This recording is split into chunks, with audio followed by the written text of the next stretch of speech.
So insomnia ni basically maksud dia adalah keadaan seseorang tu dia rasa sukar untuk nak tidur malam. Maksudnya daripada waktu dia masuk tidur, dia akan ambil masa yang sangat panjang untuk tertidur, untuk initiate sleep lah maksudnya. Ataupun keadaan yang kedua, insomnia ni juga memberi maksud dia mudah je untuk tidur, tapi bila di pertengahan malam dia akan kerap terjaga dan dia susah nak maintain tidur dia. Okay, so insomnia tu memberi dua maksud lah.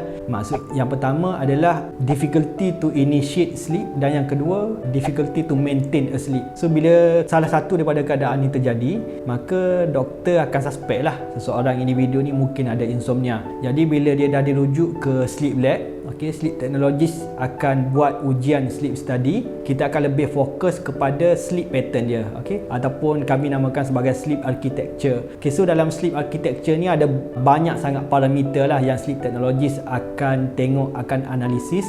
So yang paling utamanya, yang pertama adalah kita akan tengok sleep onset pesakit ni. Sleep onset maksudnya tempoh masa dia ambil untuk nak terlelap, untuk nak sahkan lah sama ada betul dia memang susah nak tidur ataupun dia kerap terjaga pada waktu malam. Sleep technologist akan monitor benda-benda ni semua. Kita akan take note lah sama ada berapa kali dia terjaga, kemudian berapa lama tempoh masa yang dia ambil untuk nak kembali tidur semula. Kemudian kita juga akan tengok, kita juga akan monitor dia punya composition light sleep dengan deep sleep. Sebab biasanya pesakit yang mudah atau kerap terjaga pada waktu malam, dia punya light sleep tu akan lebih banyak lah, ataupun sometimes mungkin lebih separuh daripada waktu tidur dia tu memang light sleep. So cuma ada sebahagian je terdiri daripada deep sleep dan juga REM sleep. Biasanya orang yang insomnia lah, sebab bila dia insomnia, dia susah untuk nak tidur. Dia tidur je, sleep dia tu akan banyak light sleep, kemudian dia akan terjaga balik. Kalau seseorang tu dia dah tidur masuk fasa yang deep sleep, tidur yang lebih lena, actually dia akan susah untuk nak terbangun kalau tak dikejutkan betul-betul lah. Maksudnya kalau cuma dengan sedikit gangguan ni, dia memang akan lena sebab deep sleep.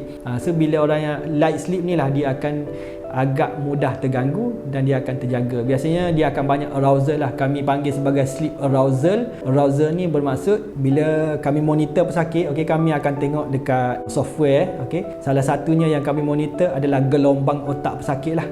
So dekat gelombang otak tu lah, bila pesakit tu masuk fasa 1, 2, 3 atau 4, dia akan ada perbezaan dari segi jenis gelombang yang kami boleh tengok. Jadi apabila berlaku arousal, dekat gelombang otak tadi pun akan tunjukkan sejenis pattern lah, yang kita panggil sebagai arousal. Jadi biasanya arousal tu banyak berlaku dalam pesakit yang insomnia. Itu yang menyebabkan dia tak boleh nak berubah kepada fasa tidur yang lebih lena atau yang lebih deep sleep. Actually dalam satu malam kita secara normal akan mengalami 4 ke 5 sleep cycle. Maksudnya bukan kita tidur satu malam ni sleep kita daripada fasa 1, 2, 3, 4 lepas tu pagi. Bukan. Dia punya sleep cycle daripada 1, 2, 3, 4 dia cuma mengambil masa maksimum 120 minit. Maksudnya 2 jam lah. Kalau kita tidur 6 jam, apa jadi pada 4 jam lagi? Cycle tu dia akan bermula balik daripada 1, 2, 3, 4. Complete satu cycle. Jadi kalau kita tengok dalam satu cycle tu cuma ada light sleep je, lepas tu dia bangun. Maksudnya cycle dia tu tak normal.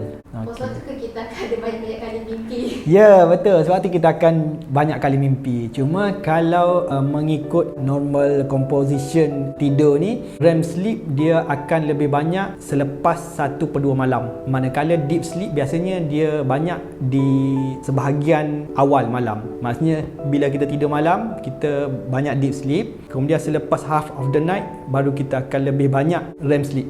Biasanya selepas REM sleep lah kita akan terjaga.